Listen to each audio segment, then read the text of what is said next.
Welcome back to the basic lecture series on ABAP.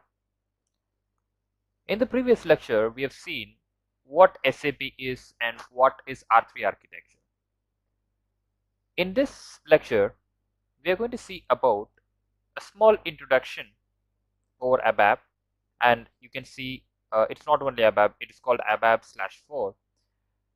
We'll see what is the reason behind it, what is the scope of it, and by learning ABAP, where will you go, whether it will be taking you to places or what is the future scope of this SAP tool. All right, we'll go in. So ABAP stands for Advanced Business Application Programming. We call ABAP as ABAP 4 because it is a 4th generation programming language. Understand, this is the only programming platform for SAP. So ABAP cannot be used in any other platforms other than SAP. We call ABAP as an event-driven programming approach, as it is driven by user actions and system events, which controls the execution of the application. These terms like event-driven processing or the dialogue-based business applications may sound new to you, but down the course of these sessions, you will understand that better. It supports multi-languages. It means it is multilingual in nature, and this entire ABAP is written for SAP R3. And ABAP is the only programming language that is used to build all the SAP modules. So ABAP is core, very, very important. You can see what are the characteristics of ABAP and what it contains within it. So ABAP contains lots of declarative statements in it, and we have something called operational statements, control statements. What are these things? Obviously, when you are about to program something, you need to declare something, and the set of statements that we use for declarations are called declarative statements. And operational statements are straightforward, like it gives you like addition, subtraction, equal to. So these are some operational statements. Control statements is nothing but the programs should behave as you have coded it, and you have to have some control over the programs. So for which you use statements like if condition, else condition. So all these conditions falls in the control statements.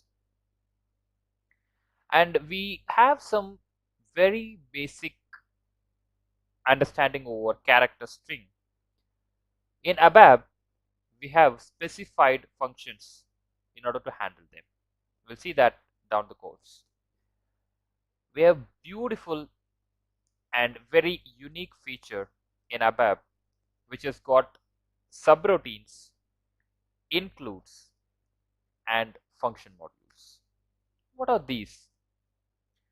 Subroutines or containers, or you can say a small block of code inside your program, which can be called anywhere and can be reused at any level. Includes is a program itself, but which is not capable to run on its own. It has to call in the main program. Function module is a set of logics which can be reused again in any part of the program. So all these three subroutines, includes, and function modules does the same work but in different situations. We'll see more about these in the coming lectures, and I'll feel you more comfortable down the line. So this is a very important slide. I want you to concentrate only on the highlighted contents there, which is very, very useful to understand the workbench architecture of ABAP. So ABAP workbench By the name you can understand it is going to create and gives you a place to edit the ABAP programs. This workbench is a tool that can be used for customer specific development. In case a customer comes to you, says a requirement, it can be done in ABAP. And as I told you, ABAP has got lots of standard programs in it, and you cannot use the standard program for all your requirements. The requirements are changing in nature. So you can enhance the standard requirements with the help of the workbench tool. And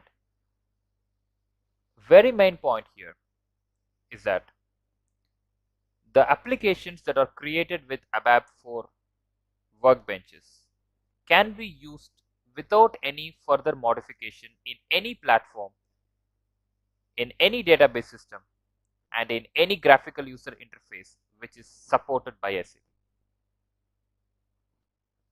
And for your information, ABAP 4 in SAP R3 system is a shared development environment. It means all the programs that are written are residing in the standard R3 repository. These are some very important points that you have to keep in mind down the course, because you may get some questions and all the questions are answered in this beginning session. Alright, we'll wrap it up. See you in the next lecture with more information.